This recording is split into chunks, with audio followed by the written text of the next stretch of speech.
En el día de hoy, amigo oyente, llegamos a otra maravillosa sección de la profecía en este libro de Ezequiel, donde encontramos la gloria del Señor y el juicio de las naciones alrededor de Israel. Ya hemos notado a Amón y también a Moab, a Edom, a los filisteos, a Tiro y a Sidón. Fue interesante notar que la ciudad de Tiro, una ciudad muy prominente, una gran ciudad, la ciudad capital, iba a ser destruida, barrida completamente y que nunca iba a ser reedificada. Y eso se cumplió literalmente. Luego vimos la ciudad de Sidón, una ciudad próxima a Tiro, quizá a unos 20 o 25 kilómetros de distancia. No hemos medido la distancia exactamente, claro, pero creemos que, por lo menos por la costa, está a unos 24 kilómetros. Ahora, en cuanto a Sidón, notamos que no se dice nada en cuanto a que iba a ser destruida. Se dice que el enemigo se iba a apoderar de la ciudad, pero no se indica su destrucción. Y uno puede encontrar en la actualidad una fortaleza sobre las rocas a orillas del agua. Y eso ha estado allí desde hace muchísimo tiempo. Y esa ciudad ha permanecido allí y nunca fue destruida. Y aún se encuentra allí en el presente, y hoy es un puerto muy importante para la industria petrolera. El petróleo crudo llega allí por medio de grandes tuberías, y allí se carga a esos grandes buques tanques. Sidón es una ciudad progresista, mientras que a poca distancia se encuentra la ciudad de Tiro, que había sido una gran ciudad, y esta ha sido destruida. Ya no hay ninguna ciudad allí. No es otra cosa sino un pueblo de pescadores. Pero donde estaba antes la antigua ciudad de Tiro no existe nada, y Dios dice que nunca será reedificada. Y pensamos que Él sabe lo que está diciendo porque después de 2500 años, creemos que es obvio que no será reconstruida. Ahora finalizamos con esa sección en el momento más tenebroso de la historia de esa gente. Y allí encontramos que brota un rayo de luz, y nunca ha sido tan brillante, y allí se muestra el regreso futuro de Israel. En el versículo 25 del capítulo 28 de Ezequiel leemos: Así ha dicho Jehová el Señor: Cuando recoja a la casa de Israel de los pueblos entre los cuales está esparcida, entonces me santificaré en ellos ante los ojos de las naciones, y habitarán en su tierra, la cual di a mi siervo Jacob. Dios nos aclara aquí que Él no ha terminado su labor con la nación de Israel. La razón por la cual hay tantos teólogos hoy que dicen que Dios no tiene nada que ver con la nación de Israel es porque el pueblo de Dios, o sea, nosotros los creyentes, no estamos familiarizados con lo que dicen los profetas Isaías, Jeremías, Ezequiel, Daniel y los profetas menores. El tema principal de estos profetas es que Dios no ha concluido aún su trato con la nación de Israel. Parecería que uno estuviera escuchando un disco rayado cuando pasa a través de esas profecías, y deberían ser estudiadas a causa de eso. Esto puede dar una nueva luz, digamos, en cuanto a la palabra de Dios, y ya no será un rompecabezas, sino que todo irá a su propio lugar, todo encajará. Bien, y ahora seguimos con el capítulo 29 de Ezequiel. En el capítulo 29, y siguiendo hasta el capítulo 32, la profecía trata con la nación de Egipto. Hay muchos que toman la posición de que las profecías en cuanto a Egipto son las de mayor importancia que las que se refieren a Tiro. Aun cuando esta gente es de tendencia conservadora, debemos confesar que no estamos de acuerdo con eso. Pensamos que la profecía en cuanto a Tiro es algo notable. Pero aquí vamos a encontrar una profecía que es verdaderamente digna de consideración. Y una de estas profecías es que Egipto iba a ser destruida. Ahora, Egipto era una gran nación y no ha sido destruida. Ha mantenido su integridad a través de los siglos. Era una de las naciones más antiguas. En realidad, era una nación que no necesitaba levantar un muro para defenderse. Después de todo, el desierto era una defensa bastante buena, y para entrar allí había que hacerlo solamente por un lugar, y eso era a través del valle del río Nilo. Todo lo que esta gente necesitaba era defender esa zona. Y uno encuentra que las ciudades de Egipto no eran ciudades amuralladas. No era necesario hacer eso con ninguna de esas ciudades. Ahora Dios dice que esta nación va a ir a la cautividad por 40 años. Notemos esto porque aquí tenemos una profecía extraordinaria. No queremos ser tediosos en cuanto a esto, pero quisiéramos destacar unas cuantas cosas aquí. En el capítulo 29, los primeros 2 versículos leemos: En el año 10, en el mes 10, a los 12 días del mes, vino a mí palabra de Jehová diciendo, Hijo de hombre, pon tu rostro contra Faraón, rey de Egipto, y profetiza contra él y contra todo Egipto. Ahora Dios toma aquí una posición muy definida contra esta tierra de Egipto, nación que había esclavizado a su propio pueblo, les había introducido a la idolatría y había sido un aguijón en la carne para la nación de Israel por muchos años. La nación de Israel estaba constantemente yendo a Egipto para pedir ayuda. Parecían poner mucha confianza en ellos. Y Dios está diciendo, yo estoy contra Egipto y Egipto debe ser destruida. Ahora el versículo 3 dice, habla y di, así ha dicho Jehová el Señor. He aquí yo estoy contra ti, Faraón, rey de Egipto, el gran dragón que yace en medio de sus ríos, el cual dijo, mío es el Nilo, pues yo lo hice. Aquí aparentemente tenemos una referencia al cocodrilo mencionado como el gran dragón, y a Faraón se le identifica con este gran dragón. Lo mismo que el cocodrilo, él dice, mío es el Nilo. Lo interesante de notar es que Egipto adoraba toda esta clase de aves y de bestias e insectos. Y por supuesto no podemos dejar de lado el escarabajo sagrado. Usted puede recordar que las plagas de Egipto fueron enviadas contra los dioses que la gente adoraba en Egipto. Pensamos que a pesar de lo terrible de esas plagas, ellas también revelan algo del sentido de humor que tiene Dios. Imagínese que usted, amigo oyente, fuera una de esas personas que adora a ese Dios con cabeza de rana, y luego una mañana, cuando se despierta, su habitación está llena de ranas. ¿Qué va a hacer usted, amigo oyente? ¿Comenzará a matar a ese Dios? Bueno, pensamos que el Señor puede haber sonreído observando esta situación. Ahora, el faraón que se menciona aquí es el faraón Ofra, y su nombre en griego es Apries. Él era el nieto del faraón Necao, quien había derrotado al rey Josías en Megido.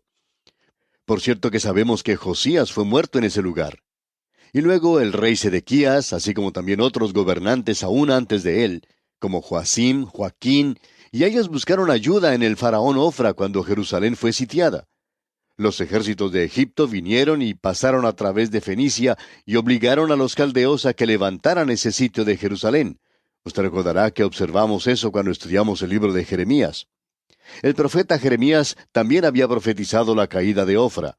Eso podemos leerlo allá en el capítulo 44 de Jeremías, versículo 30, donde dice, Así ha dicho Jehová, He aquí que yo entrego a Faraón Ofra, rey de Egipto, en mano de sus enemigos y en mano de los que buscan su vida, así como entregué a Sedequías, rey de Judá, en mano de Nabucodonosor, rey de Babilonia, su enemigo que buscaba su vida. Ahora los críticos encuentran una falla aquí, pero no vamos a entrar en ningún detalle. Pero quisiéramos decir a muchas personas que nos escuchan, que son estudiantes de la Biblia y que les gustaría escudriñar esto un poco más a fondo, que los críticos han hecho declaraciones diciendo que esta profecía no fue cumplida en esa ocasión, que fue cumplida 17 años después. Ahora, lo interesante de notar aquí es que si uno lee esto cuidadosamente, Dios habló con toda claridad que no iba a ser cumplida en ese tiempo. Pero la profecía fue dada en ese tiempo, de que Egipto sería destruida más tarde. Ahora, ¿qué iba a pasar con Egipto? Veamos entonces lo que dice el versículo 13 de este capítulo 29 de Ezequiel. Porque así ha dicho Jehová el Señor, al fin de 40 años recogeré a Egipto de entre los pueblos, entre los cuales fueren esparcidos. Exactamente 17 años después, el rey de Babilonia, Nabucodonosor, llega a ese lugar, él se apodera de los egipcios y los lleva a la cautividad. Y estuvieron cautivos por 40 años, no 70 como estuvo Israel. Y aquí se nos dice, de entre los pueblos entre los cuales fueren esparcidos. Ahora veamos lo que nos dice el versículo 14. Y volveré a traer los cautivos de Egipto, y los llevaré a la tierra de Patros, a la tierra de su origen, y allí serán un reino despreciable. No quisiéramos por nada del mundo que usted dejara de notar lo que aquí se está diciendo. Veamos lo que nos indica el versículo 15. En comparación con los otros reinos será humilde. Nunca más se alzará sobre las naciones, porque yo los disminuiré, para que no vuelvan a tener dominio sobre las naciones. Egipto había sido una nación muy poderosa en el mundo antiguo. Desde el comienzo mismo de la civilización, ellos habían sido una gran nación, y los monumentos y tumbas que se encuentran en ese lugar revelan el hecho de que tenían una civilización que ocupaba un primerísimo lugar. Y hay muchos historiadores en el presente que opinan que los griegos aprendieron mucho, obtuvieron mucha información de parte de los egipcios. Era una gran civilización y era una gran nación en el mundo antiguo. Y Dios dice, yo voy a permitir que Nabucodonosor se apodere de esa nación, y no solo eso, sino que esa nación regresará en 40 años, y cuando lo haga, va a ser un reino envilecido. Ya no llevará el poder sobre las otras naciones, y será un reino lleno de bajezas. Si usted llega a visitar el cercano oriente, podrá notar, por ejemplo, en la ciudad del Cairo, la tremenda pobreza que existe en ese país. Usted podrá observar los niveles tan bajos a que ha llegado la gente. Amigo oyente, el Señor tenía razón, y es bueno que nosotros prestemos atención a lo que Él dice. Luego Él continúa en este capítulo en particular hablando de que habrá un juicio en contra de Nabucodonosor, rey de Babilonia.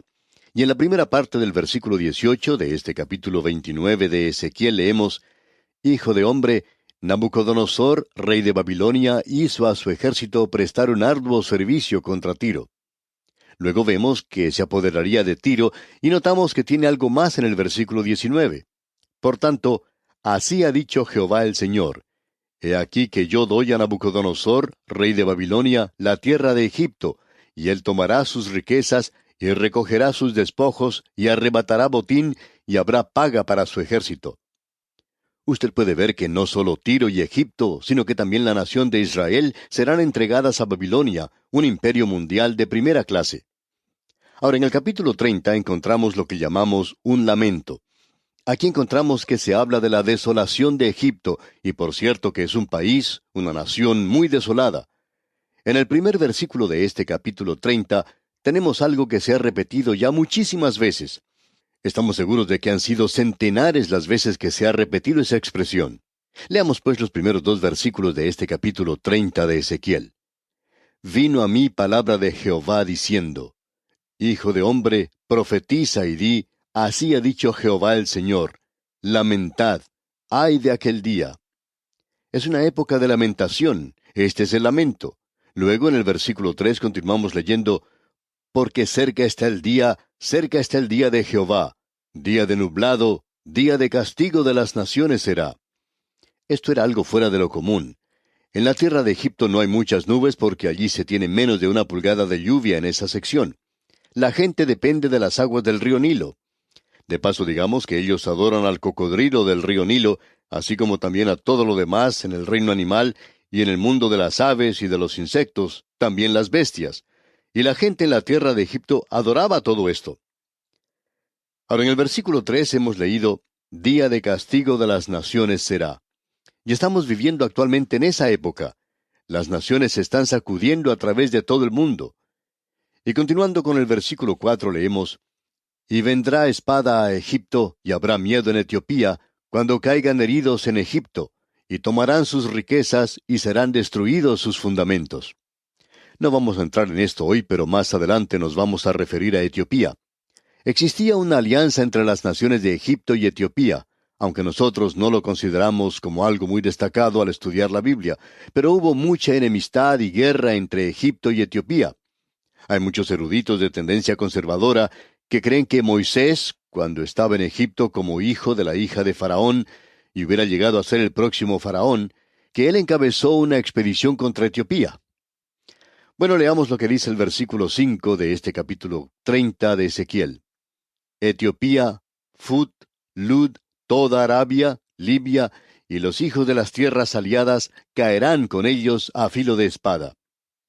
Así es que durante esta época existía una alianza, y todas estas naciones caerían y llegarían a ser esclavas de Nabucodonosor, y podemos apreciar que él era un gobernante mundial.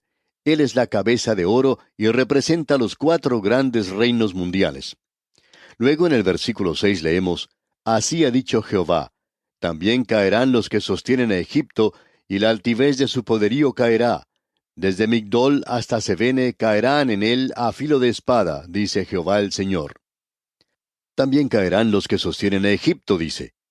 Usted se da cuenta, amigo oyente, que no solo la nación de Israel había buscado ayuda en Egipto, sino que lo mismo habían hecho estas otras naciones, y ellas también caerían de la misma manera en que cayó Israel y serían juzgadas. Deseamos avanzar un poco en la lectura de este capítulo 30, Y queremos notar otra profecía interesante que se menciona en la primera parte del versículo 12, donde dice, y secaré los ríos.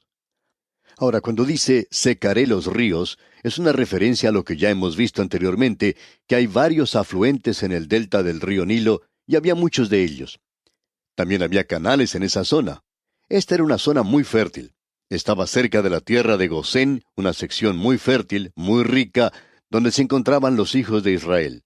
Y en este versículo 12 leemos, y secaré los ríos, y entregaré la tierra en manos de malos, y por mano de extranjeros destruiré la tierra, y cuanto en ella hay. Yo, Jehová, he hablado. Como usted bien sabe, esto tuvo lugar más adelante. En realidad, Alejandro Magno se apoderó de Egipto más adelante, y cuando él falleció, fueron sus generales los que mantuvieron el control. Cleopatra en realidad no era de Egipto. Ella era de nacionalidad griega, pero gobernaba en Egipto. Este país, pues, estuvo bajo el control de otras naciones de extranjeros que controlaban esa sección del país tan fértil. Hoy esa zona está toda anegada. Un visitante indicó que esa zona se parece mucho a un pantano. Y Dios dijo que eso era lo que iba a ocurrir. Ahora aquí tenemos otra profecía que se destaca por su singularidad. La encontramos en el versículo 13 de este capítulo 30 de Ezequiel, donde dice, Así ha dicho Jehová el Señor, destruiré también las imágenes y destruiré los ídolos de Memphis, y no habrá más príncipe de la tierra de Egipto, y en la tierra de Egipto pondré temor. Lo que vemos aquí es algo bastante interesante, y es algo que ha sido cumplido en forma literal. Memphis, en esa época, era una gran ciudad en Egipto. Esta era una ciudad que probablemente tenía más ídolos que cualquiera otra. También era una ciudad muy rica, y a todo lo largo de las calles había un ídolo tras otro. Esta era la decoración que se tenía en las calles de esa ciudad. En ningún otro lugar se podía contemplar tantos ídolos como en ese lugar. Ahora Dios está diciendo aquí, destruiré también las imágenes y destruiré los ídolos de Memphis. Él dice que va a quitar a todos los ídolos de ese lugar. Si uno recorre las ruinas de lo que se supone es Memphis en el presente, aunque es un lugar que ha sido barrido, y los arqueólogos no están muy seguros de si es exactamente el mismo lugar, pero lo único que uno puede apreciar allí es una gran estatua de Ramsés que está caída de espaldas. Alrededor de esa gran estatua se ha construido un edificio para protegerla, para que no esté a la intemperie.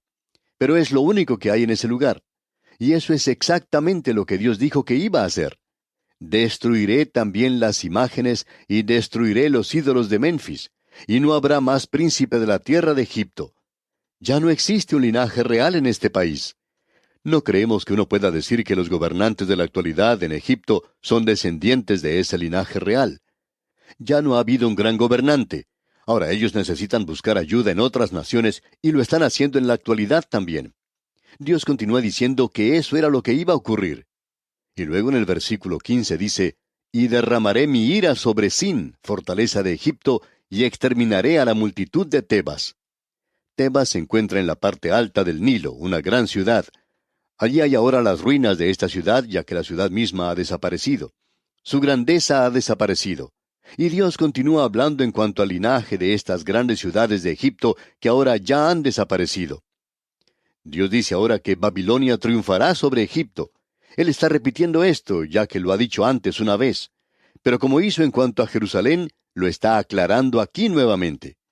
Y en los versículos 20 y la primera parte del versículo 21 leemos, Aconteció en el año 11, en el mes primero, a los 7 días del mes, que vino a mí palabra de Jehová diciendo, Hijo de hombre, he quebrado el brazo de Faraón, rey de Egipto. Usted sabe que el rey mantiene el cetro en su mano, y si usted observa algunos cuadros de los gobernantes de Egipto, siempre tienen algo en su mano. Dios dice, he quebrado el brazo de Faraón, rey de Egipto. Eso era lo que demostraba su poder, y Dios dice que él iba a quebrar el brazo. La última parte del versículo 21 dice, Y he aquí que no ha sido vendado poniéndole medicinas, ni poniéndole faja para ligarlo, a fin de fortalecerlo para que pueda sostener la espada. Es decir, que Babilonia se iba a apoderar de Egipto. Y debemos decir aquí que esto se cumplió literalmente. Llegamos ahora al capítulo 31 de Ezequiel. Y aquí vemos algo que es digno de consideración. Aunque no tenemos tiempo para entrar en esto ahora, debemos destacar que este reino de Egipto era un reino de tanta grandeza que Dios parece renuente a deshacerse de él. Se habla aquí de Faraón como un gran árbol. Y luego tenemos, más adelante en este capítulo, la caída de ese árbol. Y hay un lamento a través del mundo antiguo a causa de la caída de Egipto. Eso pues lo podremos ver Dios mediante en nuestro próximo programa. Que el Señor bendiga su vida en gran manera es nuestra ferviente oración.